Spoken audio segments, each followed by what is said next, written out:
அனைவருக்கும் வணக்கம். கும்பராசிக்காரர்களுக்கு இனிமேல் தான் மெயின் பிக்சரே என்று சொல்லக்கூடிய வகையில் 15/4/2024 முதல் குருவின் ஆட்டம் ஆரம்பம். சுக்கிரனின் ஆட்சி வீட்டில் குரு சஞ்சரிப்பதால் இந்த தருணத்தில் கும்பராசிக்காரர்களுக்கு எப்பேற்பட்ட மாறுதல் ஏற்பட போகிறது என்பதை சற்று விரிவாக பார்க்கலாம் வாங்க.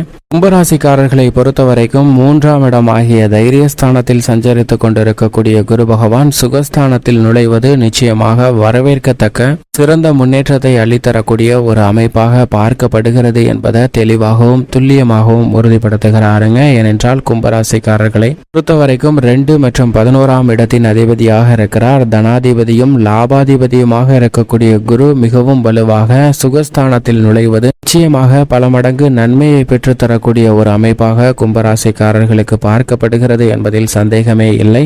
ஏனென்றால் குரு பகவான் பொதுவாக 3இல் சஞ்சரிப்பதை விட 4ஆம் இடத்திற்கு வருவது நன்மை அதிகரிக்கக்கூடிய ஒரு சிறந்த அமைப்பாக பார்க்கப்படுகிறது என்பதில் சந்தேகமே இல்லை. அது மட்டுமல்லாது குரு பார்க்கின் கோடி நன்மை என்பார்கள். அப்படிப்பட்ட குருவின் சுப பார்வையும் அபரிவிதமாக பல்வேறு இடங்களை வலுப்படுத்துகின்றன. குறிப்பாக 8, 10, 12 ஆகிய இடங்களை வலுப்படுத்துவதால் இந்த தருணத்தில் பல்வேறு வகையான சிரமங்கள் நீங்கி கும்பராசிக்காரர்களுக்கு ஜென்ம சனியின் ஆதிக்கத்தில் இருக்கக்கூடிய 7 சனியின் நடுப்பகுதியில் இருக்கக்கூடிய கும்பராசிக்காரர்களுக்கு நல்ல மாற்றம் பிறக்கக்கூடிய இனிமையான தருணமாக அமைகிறது என்பதை தெளிவாகவும் துல்லியமாகவும் உறுதிப்படுத்துகிறாருங்க குரு.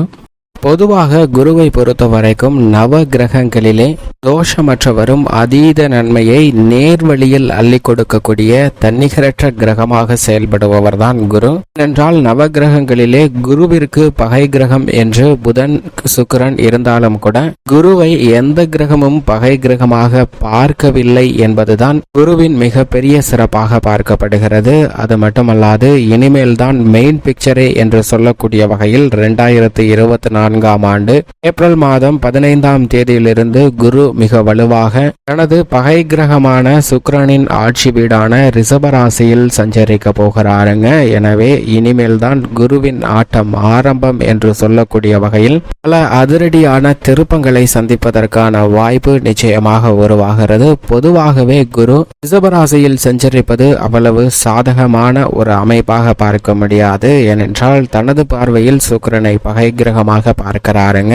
ஆனால் சுக்கிரனின் பார்வையில் குரு சமகிரகமாக இருக்கிறார். இப்படி மாறுபட்ட நிகழ்வு இருக்கக்கூடிய ஒரு இடத்தில் சஞ்சரிக்கக்கூடிய குருவின் அமைப்பு காரணமாக இனிமேல் தான் ஆட்டம் ஆரம்பம் என்று சொல்லக்கூடிய வகையில் பல அதிரடியான மாற்றங்களை முழு சுபகிரகமாக இருக்கக்கூடிய குரு வாழ்வில் ஏற்படுத்தி கொடுக்க போகிறார் என்பது யதார்த்தமான உண்மையாக பார்க்கப்படுகிறது. இது மட்டுமல்லாது உதாரணமாக ஒரு நபர் இருக்கிறார், அவரின் நண்பர் ஒருவரும் இருக்கிறார். இருவருக்கும் ஒரே மாதிரியான தகுதிகள் தான், ஒரே கல்லூரியில் படித்தனர், ஒரே பள்ளியில் படித்தனர், இருவருக்கும் ஒரே ராசியாக தான் இருக்கிறது. ஆனால் இவர்களுடைய வாழ்க்கை நிலை என்பது பல்வேறு வகையில முரண்பட்டதாக இருக்கிறது. இவ்வளவு ஒற்றுமை இருந்தும் ஒருவர் செல்வ செழிப்பின் உச்சத்தில் இருப்பார், ஆனால் மற்றொருவர் இந்த செல்வத்திற்காக கடினமாக உழைத்து கொண்டு இருக்கக்கூடிய ஒரு சூழ்நிலையில் இருப்பாருங்க.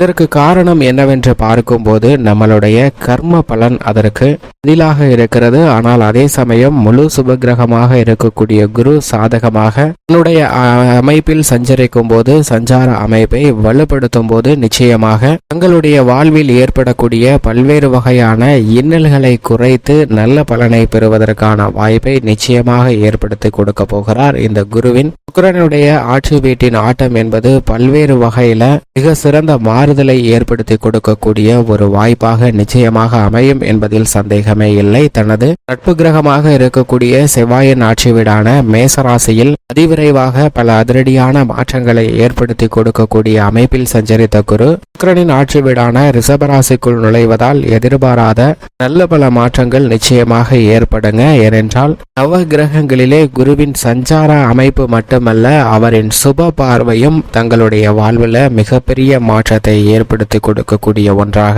அமைகிறது என்பதுதான் யதார்த்தமான உண்மையாக பார்க்கப்படுகிறது. எனவேதான் குரு பார்க்கின் கோடி நன்மை என்பார்கள். அப்படிப்பட்ட குருவினுடைய பார்வை நிச்சயமாக 2 சமநிலையில் இருந்த நண்பர்களின் வாழ்வில் மட்டத்தில் பண வசதியில் மிகவும் குறைவான நிலையில் உள்ளவருடைய குறைபாடுகள் உள்ள இடத்தில் படும்போது அவை அனைத்தும் சாதகமாக மாறி அவரை விட உச்சத்தில் பண வளர்ச்சி பெறுவதற்கான வாய்ப்பும் செல்வ செழிப்பை அதிகரிப்பதற்கான யோகத்தையும் நிச்சயமாக ஏற்படுத்தி கொடுப்பார். ஆனால் இவை அனைத்தும் காற்றை சீற்று போன்று திடீர் அதிர்ஷ்டத்தால் நிச்சயமாக உருவாகாதுங்க. ஏனென்றால் குறுக்கு வழியிலோ அல்லது தவறான வழியிலோ சேர்க்கக்கூடிய செல்வம் நிலைக்காது என்பதை குரு உறுதிப்படுத்துகிறாருங்க. குரு வலுவாக இருக்கும்போது அனைத்து வகையான செல்வ செழிப்புகளையும் நேர்வழியில் உங்களுடைய வாழ்நாள் இறுதி வரை அனுபவிப்பதற்கான வாய்ப்பையும் நிச்சயமாக ஏற்படுத்தி கொடுக்கிறாருங்க. நவகிரகங்களிலே நேர்வழியில் செல்வ செழிப்பை அள்ளி கொடுக்கக்கூடிய குரு என்பது யதார்த்தமான உண்மையாக பார்க்கப்படுகிறது. எனவே உங்களுடைய கடின உழைப்பிற்கு நிச்சயமாக நல்ல பலனை நிறைந்து கொடுக்கிறார் என்பதில் சந்தேகமே இல்லைங்க.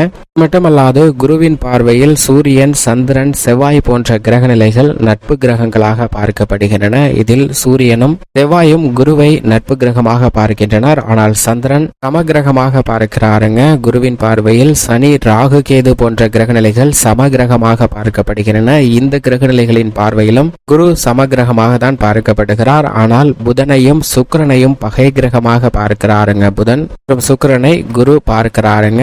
இருந்தாலும் கூட புதன் மற்றும் சுக்கிரனின் பார்வையில் குரு சமகிரகமாக பார்க்கப்படுகிறார். எனவேதான் நவகிரகங்களிலே பகை கிரகம் இல்லாத ஒரு கிரகம் என்றால் அது நிச்சயமாக குரு மட்டும்தான். எனவேதான் அவருடைய பெயர்ச்சியானது மற்ற கிரகங்களை விட மிகவும் உன்னிப்பாகவும் கவனிப்பாகவும் பார்க்க வேண்டிய ஒன்றாக உள்ளது.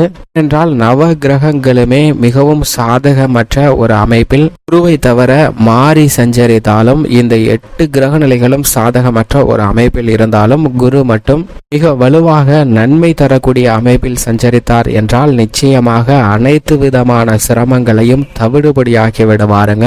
எந்த கிரகங்களால் ஏற்படக்கூடிய பாதிப்புகளையும் குறைத்து வாழ்வில் மகிழ்ச்சியும் இன்பமும் சுவிச்சமும் நிறைந்து கிடைப்பதற்கான வாய்ப்பை ஏற்படுத்தி கொடுப்பவர் நிச்சயமாக குரு மட்டும்தான். எனவேதான் வானியல் அரசன் என்றும் சொல்லப்படுகிறாருங்க. நவ கிரகங்களுக்கு மிக சிறந்த கிரகமாக பார்க்கப்படக்கூடியவராகவும் இருப்பவர் நிச்சயமாக குரு பகவான் மட்டும்தான். அவர் இந்த தருணத்தில் மிகவும் வலுவாக ரிஷபராசியில் அமர்வதால் அவருடைய ஆட்டம் பல்வேறு வகையில நன்மை நிறைந்தவையாக குடும்பம், தொழில், கலைத்துறை, அரசியல் துறை என அனைத்திலும் நிறைந்து கிடைப்பதற்கான வாய்ப்பு உருவாகிறது. ஏனென்றால் இந்த குரு பகவானை பொறுத்த வரைக்கும் இந்த துறையில் மட்டும்தான் தனது ஆதிக்கம் உள்ளது என்று சொல்லிவிட முடியாது. ஏனென்றால் குரு பகவான் அனைத்து விதமான துறைகளிலும் அனைத்து விதமான பணிகளிலும் மனித வாழ்வில் ஒவ்வொரு நொடியிலும் மிகப்பெரிய மாற்றத்தை ஏற்படுத்தி கொடுக்கக்கூடிய சக்தி வாய்ந்தவராக பார்க்கப்படுகிறாருங்க. அவருடைய உச்ச வீடாக கடகராசியும் நீச்ச வீடாக மகர ராசியும் பார்க்கப்படுகிறது. உச்சம் பெறும்போது அபரிவிதமான நன்மை, அதிர்ஷ்ட யோகங்கள் நிறைந்து கிடைக்கும். இன்னும் 2 ஆண்டுகள்ல உச்சம் பெற போகிறாருங்க. எனவே அதற்கு முன்னதாக அல்லது பகை கிரகங்களின் வீட்டில் சஞ்சரிப்பதால் அதற்கு அடித்தளமிடக்கூடிய வகையில் நிச்சயமாக மிகப்பெரிய மாறுதலை ஏற்படுத்தி கொடுப்பார். ஏனென்றால் குரு பகவான் நீச்சம் அடையும் போதுதான் வலுவளர்ந்து இருப்பாருங்க. ஆனால் அதுபோன்ற நிகழ்வு பகை கிரகத்தில் இருந்தாலும் ஏற்படாது. ஏனென்றால் அவருடைய ஆட்டம் என்பது சற்று கூடுதலாகவே இருக்கும். அவை நன்மையை ஏற்படுத்துவதாக அமையும். எனவே இந்த தருணத்தில் மிக சிறந்த மாறுதலை சந்திப்பதற்கான வாய்ப்பு நிச்சயமாக உருவாகிறது என்பதில் சந்தேகமே இல்லை. இப்படி குரு பகவானுடைய அமைப்பு மிகவும் சிறப்பாக இருக்கக்கூடிய இந்த தருணத்தில் எப்பேற்பட்ட மாறுதல்கள் ஏற்படுகிறது என்று பார்க்கும்போது கும்பராசிக்காரர்களை பொறுத்தவரைக்கும் குதூகலமும் கொண்டாட்டமும் ஏற்படக்கூடிய ஒரு குரு பயிற்சியாக இந்த குரு பயிற்சி அமைகிறது என்பதில் சந்தேகமே இல்லை. ஏனென்றால் 15/4/2024 முதல் குருவின் ஆட்டம் சுகஸ்தானத்தில் ஆரம்பம் என்று சொல்வது நிச்சயமாக கும்பராசிக்காரர்களுடைய வாழ்வில் மகிழ்ச்சிக்கு அடித்தளமிடக்கூடிய ஒரு கிரக அமைப்பாகவும் மாறுதலாகவும் நிச்சயமாக அமைய போகிறது. ஏனென்றால் இந்த தருணத்தில் மிகவும் சாதகமற்ற அமைப்பில் ஜென்மராசியில் ராசியின் அதிபதியான சனி ஆட்சி பலம் பெற்றிருக்கிறார். அதைவிட மிக வலுவாக ராகு தனஸ்தானம் குடும்பஸ்தானம் என்று சொல்லக்கூடிய 2ஆம் இடத்தில் அமர்ந்திருக்கிறாருங்க. அதைவிட மிகுந்த சிரமத்தை ஏற்படுத்தக்கூடிய ஒரு அமைப்பால் அஷ்டமஸ்தானத்தில் கேது இருக்கிறார். இப்படி பல கிரகநிலைகள் சாதகமற்ற ஒரு அமைப்பில் இருக்கும் போது குருவிலம் ஏற்படக்கூடிய இந்த மாறுதல் நிச்சயமாக மற்ற கிரகநிலைகள் சாதகமாக இல்லை என்றாலும் நன்மை நிறைந்து கிடைப்பதற்கான வாய்ப்பு கும்பராசிக்காரர்களுக்கு உருவாகக்கூடிய ஒரு இனிமையான தருணமாக மாறியிருக்கிறது என்பதை சுகஸ்தானத்தில் நுழையக்கூடிய குரு உறுதிப்படுத்துகிறாருங்க. சுகஸ்தானத்தில் வலுவாக சஞ்சரிக்கக்கூடிய குருவின் அமைப்பு காரணமாக பல்வேறு விதமான சுப நிகழ்வுகள் இல்லத்தில் நடைபெறுங்க. ஜென்மசனியின் ஆதிக்கம் இருந்தாலும் கூட புத்திர பாக்கியம், திருமண பாக்கியம் போன்றவற்றில் தடைகள் ஏற்படாத ஒரு தருணமாக தான் பார்க்கப்படுகிறது. எனவே தடைகள் ஏற்படாமல் பல சுப நிகழ்வுகளை இனிமையாகவும் சிறப்பாகவும் செய்து முடிப்பதற்கான வாய்ப்பும் யோகமும் நிச்சயமாக கும்பராசிக்காரர்களுக்கு கிடைக்கக்கூடிய ஒரு இனிமையான தருணமாக அமைகிறது. எனவே நீங்கள் எதிர்பார்க்கக்கூடிய நல்ல வரன் கும்பராசிக்காரர்களுக்கு நிச்சயமாக கிடைக்கும். ஜென்மசனியின் ஆதிக்கம் இருந்தாலும் தசாபுத்தி வலுவாக இருந்தால் திருமண பாக்கியமும் புத்திர பாக்கியமும் நிறைந்து கிடைக்கக்கூடிய ஒரு இனிமையான தருணமாக அமையும் என்பதை தெளிவாகவும் துல்லியமாகவும் குரு உறுதிப்படுத்துகிறார். இது மட்டுமல்லாது புதிதாக சொத்துக்கள் வாங்கக்கூடிய முயற்சியிலும் சுகஸ்தானத்தில் வீற்றிருக்கக்கூடிய குருவின் அமைப்பால் வெற்றி கிட்டுவதற்கான யோகம் உண்டு. புதிதாக நிலம், வீடு, வாகனம் வாங்கக்கூடிய முயற்சியில காரிய வெற்றியை சுகஸ்தானத்தில் வீற்றிருக்கக்கூடிய குரு உருவாக்கி கொடுக்கிறாருங்க. மேலும் இந்த தருணத்தில் குரு பகவான் பஞ்சம பார்வையாக அஷ்டமஸ்தானமாகிய 8ஆம் இடத்தை பார்க்கிறார். 8ஆம் இடத்தில் உள்ள தோஷங்கள் வெகுவளவில் விலகுகிறது. எனவே சுப நிகழ்வுகளோடு மட்டுமல்லாது நீங்கள் எதிர்பார்க்கக்கூடிய பொருளாதார ரீதியான முன்னேற்றமும் கிடைக்கும். உறவுகளுக்கிடையே ஏற்படக்கூடிய சிக்கல்கள் விலகும். கொடுத்துகள் வாங்கலில் ஏற்பட்ட பிரச்சனைகள் சுமூகமாக மாறக்கூடிய இனிமையான தருணமாக பார்க்கப்படுகிறது. பல்வேறு வகையான சிரமங்கள் விலகி முன்னேற்றம் நிறைந்து பெறக்கூடிய இனிமையான தருணமாக நிச்சயமாக அமையும். மட்டுமல்லாது குரு பகவானுடைய சப்தம பார்வை மிகவும் வலுவாக தொழில் ஸ்தானமாகிய 10ஆம் இடத்தில் பதிகிறதுங்க. 10ஆம் இடமான தொழில் ஸ்தானம் வலுப்பெறுகிறது. ராசியின் அதிபதி ஜென்ம ராசியில் ஆட்சி பலம் பெற்றிருக்கக்கூடிய இந்த தருணத்தில் குருவினுடைய சுப பார்வை தொழில் ஸ்தானத்தில் பதிவதால் உத்தியோக ரீதியாக நீங்கள் எதிர்பார்க்கக்கூடிய வெளிநாட்டு வேலை வாய்ப்பு மற்றும் புதிய வேலை வாய்ப்பு சார்ந்த முயற்சிகளில் வெற்றி கிட்டும். பல சிரமங்கள் இருந்தாலும் கூட உத்தியோக ரீதியான விஷயங்களை ஆர்வத்துடன் ஈடுபடுவதற்கான வாய்ப்பு நிச்சயமாக உண்டு. சக பணியாளர்களின் ஒத்துழைப்பு சற்று சாதகமாகவே இருக்கும். தொழில்துறை, வியாபாரத்துறையில் குருவினுடைய சுப பார்வை அதீதமாக கிடைப்பதால் பல சிக்கல்கள் நிச்சயமாக விலகுங்க. மிகப்பெரிய அளவில் முதலீடுகளை தவிர்த்திடுங்க. அதை விட தனித்து செயல்படுவதை விட கூட்டு முயற்சியாக ஈடுபட்டால் மிகப்பெரிய அளவில் வெற்றியும் முன்னேற்றமும் கும்பராசிக்காரர்களுக்கு நிறைந்து கிடைக்கும் என்பதை குரு தெளிவாகவும் துல்லியமாகவும் உறுதிப்படுத்துகிறாருங்க. அரசாங்க சலுகைகள் நீங்கள் திட்டமிட்டபடி நிறைந்து கிடைப்பதற்கான வாய்ப்பு உண்டு. முன்னேற்றத்தில் ஏற்பட்ட பல தடைகள் நிச்சயமாக விலகுகிறது. தடைகள் விலகுவதால் நீங்கள் எதிர்பார்க்கக்கூடிய முன்னேற்ற வாய்ப்புகள் மிகவும் சிறப்பாக கிடைக்கும். கலைத்துறை மற்றும் அரசியல் துறையின் நாயகனாக இருக்கக்கூடிய சுக்கிரன் சற்று மாறி மாறி சஞ்சரித்தாலும் கலைத்துறை ரீதியான பணிகளில் உங்களுடைய முழு திறமையும் வெளிக்கொணரக்கூடிய வாய்ப்பை நிச்சயமாக உருவாக்கி கொடுக்கிறாருங்க. நீங்கள் எந்தெந்த விஷயங்களை நன்கு திட்டமிட்டு இது வெற்றி அடையும் என்று நீங்கள் நினைக்கிறீர்களோ அதே போன்று அந்த விஷயங்கள் மிக சிறப்பான வெற்றியை பெறுவதற்கான யோகம் உண்டு.